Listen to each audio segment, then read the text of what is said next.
Take a look at that. God, oh God. Man, I'm going camping. That's hefty now. That weighs a lot. He produced a nugget. That nugget was heavy, man. That nugget was heavy. When everyone else discovered only catastrophe, how could one man discover $50 million in gold? Dustin Hertz gazed into a gorge that had been vanquished by miners for eons, a location covered in their damaged, rusting equipment. He was searching for more than simply gold. He was searching for a response. What he discovered was more startling than anyone could have predicted. My life has been filled with some less than ideal circumstances. This is fantastic. As you can see, I needed a victory, and this one is fantastic for me. I therefore required this. It was concealed in a tunnel that had collapsed, an area that had not been visited in a century.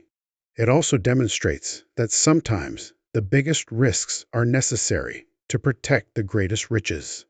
The ground that resists. From the beginning, Dustin Hurt was aware that this season was unique. Indeed, he had already gambled, placing bets against the river itself, the weather, and malfunctioning machinery. However, that was nothing in comparison to the canyon in front of him. It was known to the natives as the Devil's Throat, and they uttered it more like a curse than a name. This wasn't merely a valley that had been sculpted over time by water. No, this was a place of anger and life. The water continued to thunder. Between the slender walls, there was a steady, bone-shaking thunder that carried tales of all the men who entered but never emerged. "Don't attempt this at home, kids," were his final words before passing away. A terrible, agonizing demise. Basically, it was a dead zone on the old maps. Long ago, surveyors had scrawled cautions in the margins. The risk is not worth it because of the unstable terrain and dangerous currents. When you think about it, it's funny, since Dustin and other guys saw such warnings as invitations. He had pursued rumors of undiscovered riches for far too long. He broke his back too many times for a little purr. Walking away just wasn't an option if there was even the slightest possibility that this canyon contained the kind of untapped wealth the old-timer mentioned. Simply put, he laid it out for his workers. They would emerge with a legendary quantity of gold if they could make it through this region. Every man was tense as they took the hesitant first steps into the canyon. As they descended farther, the canyon walls appeared to close in on them, becoming increasingly constricted. Beneath their boots, the ground was a complete jumble of loose gravel and slippery pebbles that were ready to cause an ankle twist or worse. Unbelievably, every sound is 10 times louder due to the compressed air inside. The groan of a rope, the scrape of a boot, and beneath it all, the river's unceasing furious hiss and crash. It was enough to make someone crazy. A few crew members were unable to stop discussing the previous team's attempt to work this area.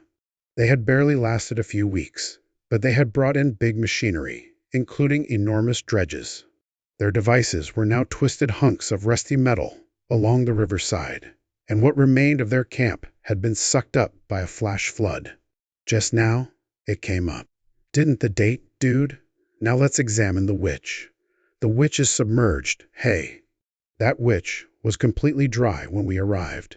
Dustin ignored the permanent warning notice and continued on. He had read the journals that miners from nearly a century ago had left behind. Men seemed to be swallowed whole by the canyon, according to the desperate handwriting. Instead of frightening him away, those remarks stoked a fire inside of him. It was difficult. After double-checking his equipment and tightening his harness, he set to work. He was aware that they would become legends if they didn't die here. The canyon resisted them more fiercely the farther they got. Machines were lowered down on shrieking cables that strained under the tremendous weight, one piece at a time. Here, solid steel wasn't safe. The moment an excavator weighing more than 40,000 pounds contacted the ground, it would sink into the mud. Grains from the freezing shower blocked the hydraulic lines, which froze solid. The stream pushed rock and silt into all the moving parts, causing the pumps to stall continuously. The canyon floor seemed to be alive and actively working to bury them. The rock slide then began. A few stones clattering off helmets was all that was heard at first.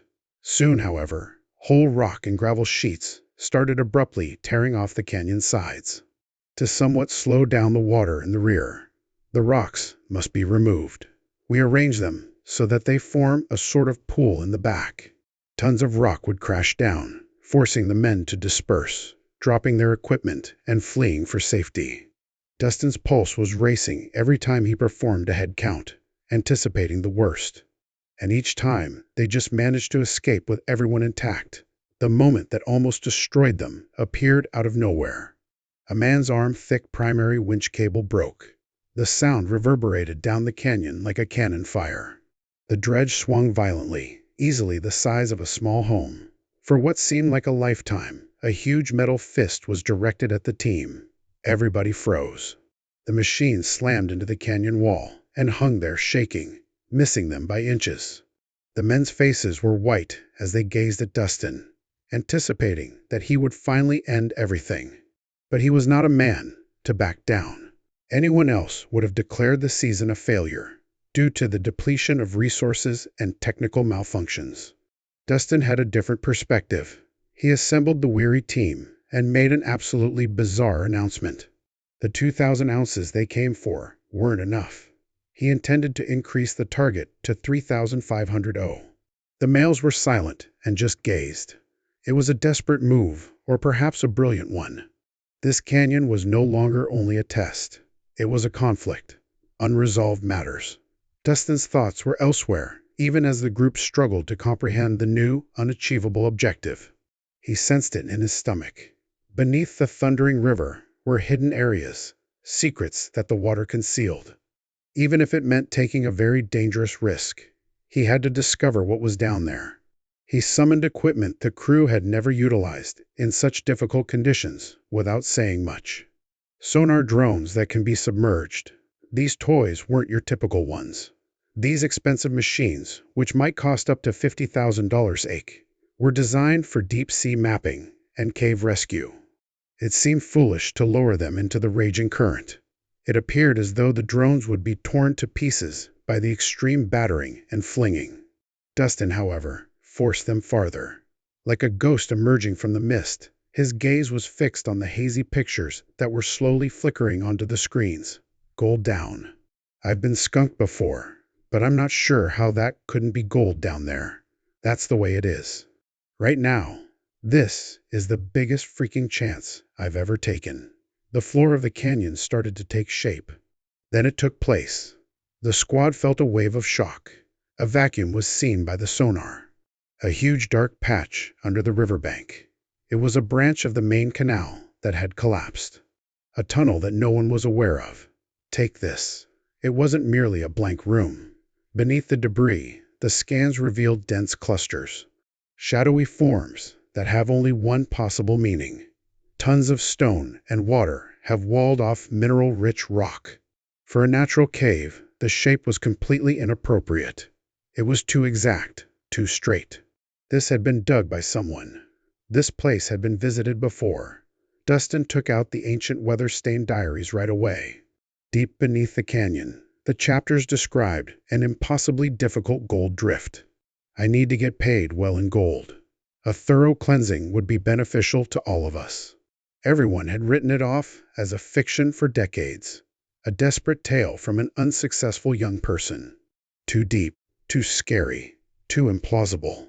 However, they were now seeing concrete evidence on the screen in front of them. A vein-like path through the rock was depicted on the three-dimensional map, with pockets so thick that they lit on the sonar, indicating that gold was shot through quartz. The team quarreled.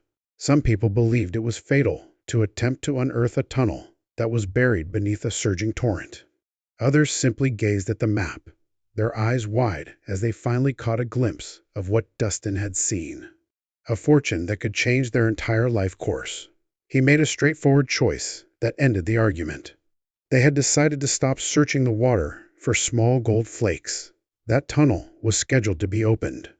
These miners were determined to confront whatever had prevented them a century before. Even though the idea was completely crazy and irresponsible, it was their only chance to win the lottery. The days that followed were a haze of desperate engineering. To strengthen the weakest areas of the canyon, steel cages were lowered. The stone was bored using anchors. The place gradually transformed from a death trap to something that resembled a fortress. And a tunnel slowly opened into the secret passage. A hole into the past, that is. A doorway no one alive had seen for more than a century. I can't take it at all, but I need a break. The body is weakening. The mind is failing. You must continue. The atmosphere shifted when they eventually began the descent. Sharp cones of light are sliced into the darkness by headlamps. With each foot they sank, the air became wetter and colder, and there were ghosts everywhere in the shaft. They discovered shattered shovels, rusty nails strewn about like old bones, and rusted lanterns still clinging to the rock. Someone had engraved their initials on one wall. Time had now blurred the edges. The narrative of the men who worked here and disappeared was told in silence. The tunnel went almost 100 feet straight down into the ground, which was deeper than they had anticipated. There was a soupy mixture of ice and muck on the ground. Here they were intruders, completing a task that had ended in mystery and failure for the men who initiated it. History was not the only thing concealed in that shadowy, abandoned tunnel. Hitting the mother lode, a flashlight beam caught something at the bottom of that silent, frigid shaft that stopped everyone's breathing. The material was quartz.